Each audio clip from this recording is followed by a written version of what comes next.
Dalam nama Bapa dan Putra dan Roh Kudus. Amin. Shalom Aleihim. Berjumpa lagi dengan saya pada perenungan hari ini, tanggal 18 Februari 2023. Beranjak dari zona kenikmatan. Bacaan liturgi hari ini dari Ibrani 11 ayat 1 sampai dengan 7 dan Injil Markus 9 ayat 2 sampai dengan 13. Saudaraku yang terkasih di dalam kasih Kristus, sahabat saya saudara dari seberang sana, saat sujud sembahyang, tiba-tiba dia mendengar suara yang memanggil namanya. Dia menoleh mencari suara yang didengar saudara. Tapi tak ada seorang pun di ruangan itu. Sampai ketiga kalinya suara itu sangat nyaring memanggil namanya. Teriaknya pun, "Siapa kamu?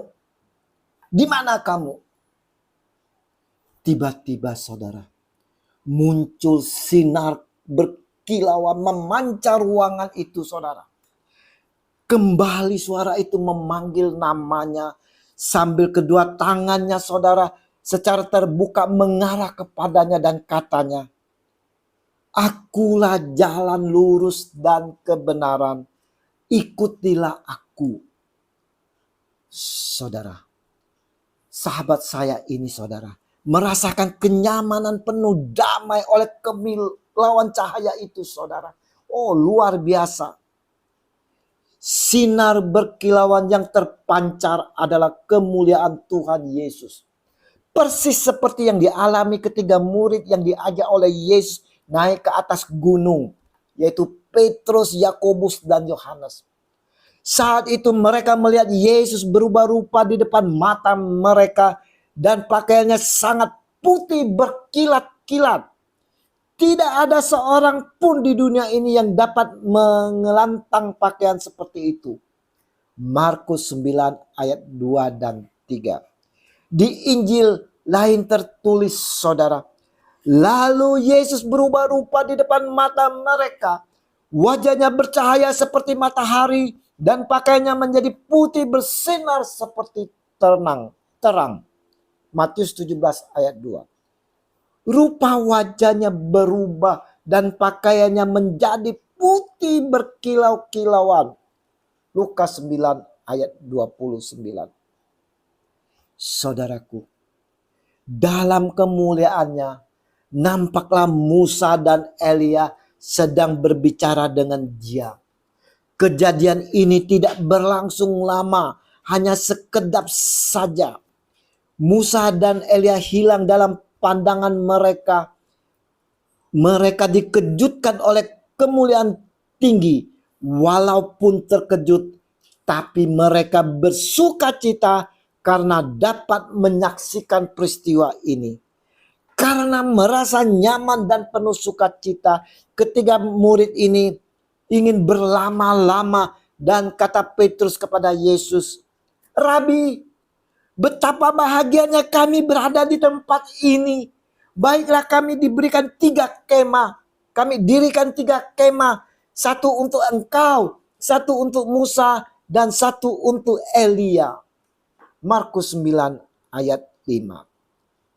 Saudaraku, kita seperti ketiga murid yang ingin berlama-lama di alam atau di zona nyaman.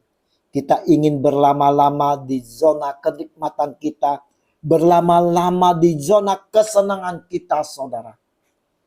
Apa reaksi Tuhan Yesus?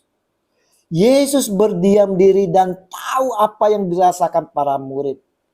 Maka datanglah awan menaungi mereka dan dari dalam awan itu terdengar suara, "Inilah anak yang kukasihi, dengarkanlah dia." Dan sekonyong-konyong waktu mereka memandang sekeliling mereka, mereka tidak melihat seorang pun lagi bersama mereka kecuali Yesus seorang diri. Markus 9 ayat 7 dan 8. Suara Allah Bapa yang memproklamirkan Yesus sebagai anaknya, dan hendaknya lah kita mendengarkan suaranya. Nah, saudaraku yang terkasih, sudahkah kita mendengar suara anak yang dikasihnya ini, saudara? Adakah kita mendengarkan akan perutusan yang diberikan oleh Tuhan kita Yesus Kristus? Perenungan hari ini mau menyampaikan kepada setiap kita, hendaknya harus dapat cepat-cepat keluar dari zona nyaman kita, saudara. Zona kenikmatan, zona kesenangan kita, saudara. Kita harus segera maju melangkah keluar untuk menjalani perutusan kita.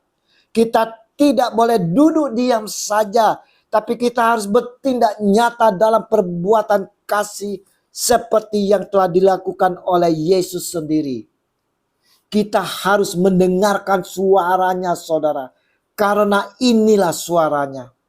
Pergilah ke seluruh dunia, beritakanlah Injil kepada segala makhluk. Markus 16 ayat 15. Pergilah. Ini berarti saudara kita mau meninggalkan tempat di mana zona-zona kenyamanan kita, zona kenikmatan kesenangan kita. Saat ini, situasi apapun saudara, begitu nikmatnya saudara. Kita mau beranjak dari tempat kita mau maju melangkah dan melakukan tugas yang telah diberikan Tuhan kita Yesus Kristus. Mari saudara-saudara yang terkasih, sebagai pengikut Kristus, kita harus senantiasa mendengarkannya, saudara. Inilah perintah Allah Bapa. Inilah anak yang kukasihi, dengarkanlah dia. Dengarkanlah dia, saudara, dengarkanlah dia. Tuhan Yesus, sering kami terhanyut di dalam zona kenikmatan dan melupakan pokok tugas kami. Sadarkanlah kami ya Tuhan, kuatkanlah kami dengan kuat kuasa Roh Kudus, agar kami selalu mampu untuk menjalani perintah-Mu kini dan sepanjang segala masa. Amin. Dalam nama Bapa dan Putra dan Roh Kudus. Amin. Shalom Aleichem.